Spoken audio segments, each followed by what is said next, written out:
Hi guys, welcome to the video today. Today's video is not gonna be a vlog type video. It's not gonna be a hee hee ha ha challenge kind of video. It's gonna be more of a video where we dive into a deep conversation. Those deep, hard topics we find hard to talk about. The topic today is releasing and letting go. So I want to preface this video by saying I'm not a psychologist. I am not a professional in this topic. All I can hope for is that I'm able to share what I've learned, my experience, what I've been through, so that you feel less alone and you don't feel like this thing is just like burdening and you're only carrying the weight by yourself, because I know how that feels, and I also know how it feels to be able to relate to people who have gone through something similar to you, because you just feel like you're not alone. Well, before I start, I guess I have to give a little bit of context, a little bit of my background story, so that you can follow along and you can like understand how I went through the process of releasing and letting go. And I'm like not gonna go into like too much of like a full detail, okay? I'm not gonna like trauma dump you, because I'm sure you already have a lot of that, but I'm just gonna give you some details so that you kind of have an idea and a like context to what I'm talking about.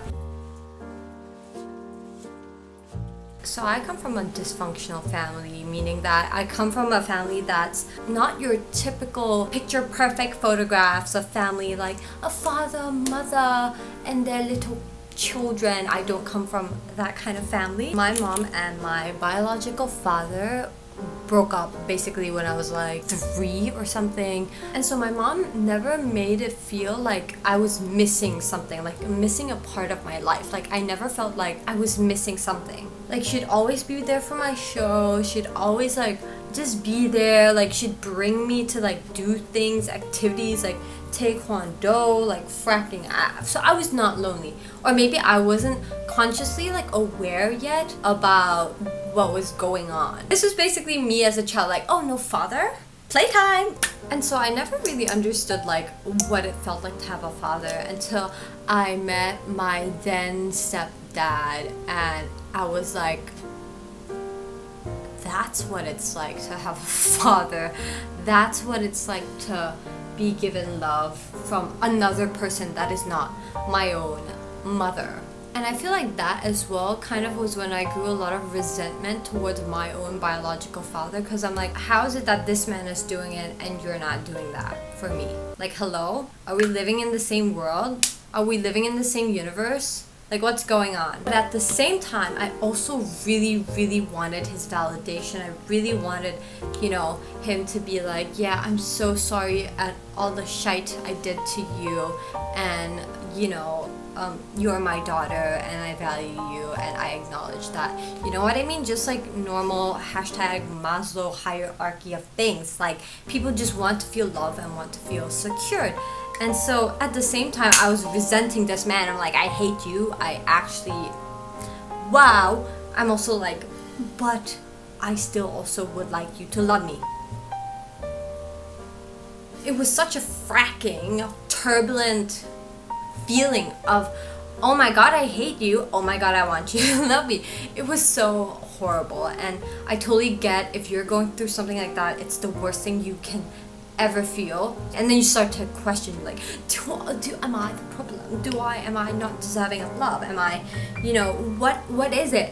What is it about me that does not deserve love? And so when my mom and my stepdad decided to, you know, call it quits, that was when I truly understood what it felt like to be a child of divorce. Anyways, but I'm not gonna go too much into that, but I'm just gonna go into the fact that I had that like resentment in me, and how that really affected me throughout middle school, high school, and university, and how I would always, guys, I would always freaking be like trying to be the top of my class. Like I was very much a perfectionist, mind you. I was very much like, I have to be this, I have to be successful, I have to show them that this is what I'm capable of, and that I was not like dumb, and that like I was deserving of love. Back to that thing again, just like feel like I was special in people's eyes, people, you know who exactly I'm talking about. No matter what I did, I was just not. And I was just not worth the sacrifice. I was not worth, you know, the phrase. And even when I did get, it felt so empty. Like, I accomplished all of that. For what? For who? Like, why? Why did I even do that? Like, that's all? That's all there is to that? Like, it felt so freaking empty. Cue the cricket sounds. Like, huh? That's all? And so, you know, like the feeling of feeling everything all at once, like this ball of everything. Just imagine, like, you know that rubber band ball thing? You have that and it's like stuck in your throat and you feel like you're constantly wanting to cry, but it's like you push it further down. Like, that's literally how it feels. It feels like you're pushing that ball down into your stomach, you know what I mean? And so I feel like at this point there's 3 ways people can go about whatever this rubber band feeling thing inside of them is brewing. Either one, you go through a bunch of like substances, okay? You're like, frack it all, I'm just gonna numb this feeling with a bunch of substances, alcohol, you name it, whatever, you know? So that's that option. This middle option is, oh, you know what, I'm just gonna ignore this feeling and pretend like everything is actually okay when it's actually not okay, and just live my life without ever addressing it. It'll pop up here and there, but I'll just deal with that, you know what I mean? Or this option where you go through a full mental breakdown and you're like, I hate this, but you slowly unravel that ball of rubber in your stomach, and in hopes that you'll feel better. Okay, I didn't go here, but I'll tell you something that was funny that made me go here, and that caused me to go back here. You know, when I was in high school, I was never really, like, I participated occasionally in drinking, but I was a very by-the-book kind of girl, alright? Because my mom was very, very strict. And when I was in university, I got offered to smoke grass, and I smoked grass, and whoa, was it the best and worst decision ever in my life. Because I started spiraling, like, not even like I was spiraling really, really badly. Like, I started becoming very anxious, I had horrible panic attacks, I had night terrors, I had all these things happen to me, very like existential crisis type beat kind of thing of like, who am I, what do I want to be? I did all of that, like so much of that ball just like exploded. There's actually a lot of research about people who smoke grass and have this kind of effect, especially people who are more prone, genetically more prone to be sensitive to grass. A whole bunch of list of things that it can induce, which is one of them being anxiety, panic attack, stress, all the things. You might be like, girl, she's laughing. It's probably not, it was the worst time of my life. I'm only laughing because I've gotten out of that phase. I would not be laughing if I was still in that phase. It was horrible. Now I kind of want to start to go into the releasing and letting go. And the biggest part was, remember her, the grass moment? That spiraled and really made me go into to see a therapist, basically. It gets so much better from then on, and you also wanting to work on yourself and work on releasing and letting go. And so it was something that my therapist really had to do, and I know it's really hard if you don't have those resources, but I think it's also something you can learn to do for yourself as well in that process of releasing, which is you sitting down and slowly reflecting, especially writing down in a journal. I think was like similar to when I was like talking to my therapist. Each time I would go to therapy, I would have to sit and we would talk about each topic that I was either feeling upset about or a little bit about my childhood, and I would have to really sit with the emotion, decide whether I wanted to lie and stay in my comfort zone or be truthful and say, this is exactly how I felt and this made me feel absolutely shitey and it made me feel really bad and resentful or whatever. And it was such a relief to just not lie and to be true to myself that this was how I felt. That's the first part, is acknowledging and letting you feel the way you should feel because of an experience, because of what you went through, and not lie to yourself. Okay, don't lie to yourself. Like, you have all these people lying to you, why are you lying to yourself? Like, don't. Do justice for yourself and don't lie to yourself about how you feel. I mean, it helps temporarily, it helps you feel better in the one specific moment, but do you really feel better? I think that's a question you just have to ask yourself. And then we also started talking a little bit about like how that impacted me as a child, how that impacted how I grew up, the habits I picked up, the things I picked up, which I will tell you very well, I had a lot of people-pleasing problem, okay? Because I wanted to feel like I was loved. I had to do everything to please the person. Like whatever they think is being the ideal person or their understanding of what a good person is, like you take that up, you soak it up because you're like, well, if I do this, they're gonna love me, even though that might not be true. That's why I go back to, when I reached the point I did all of those things and I didn't get anything back, what was the feeling I felt? I felt empty. That was a trait that I kind of have to slowly unlearn, is being a people pleaser, doing things that would make people happy but not make me happy, like sacrificing myself on a chopping board and letting someone else chop me up and put different parts of me even though it was not me, that's not me. And so the next part of the process that I learned was to let go. I know you're like, this is so cliche, oh my god, letting go, I wish I could let go.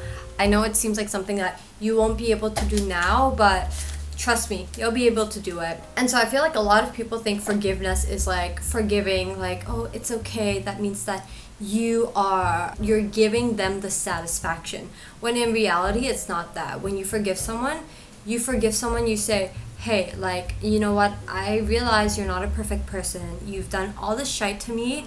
I forgive you, but that doesn't mean I have to be with you for the rest of my life. That doesn't mean that I have to tolerate wanting to be with you. What happens after that, you decide. Like, you forgive so that you can move on and live your own life. When I lay, it's something I tell everybody, is when I lay in my death bed,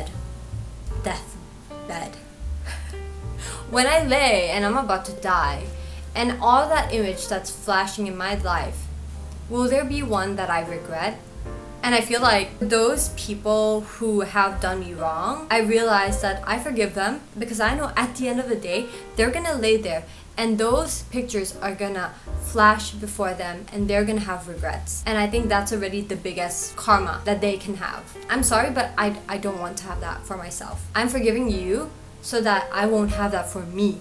Like when I'm laying there dying, I'm not gonna be like, oh my god, like I treated this person wrong. I don't want to live like that. Then I started having this shift of mindset from, you know, I hate you, I want to like burn a picture of you, which I'm sure people have, and it's okay to have because that's, you know, that's another feeling you have to acknowledge, right? It slowly just moved into this, well, I forgive you, but we don't have to force things, and I'm just gonna forgive you and move on and live my own life and be happy, instead of just holding on to that anger that you've given me and those things that you've caused me.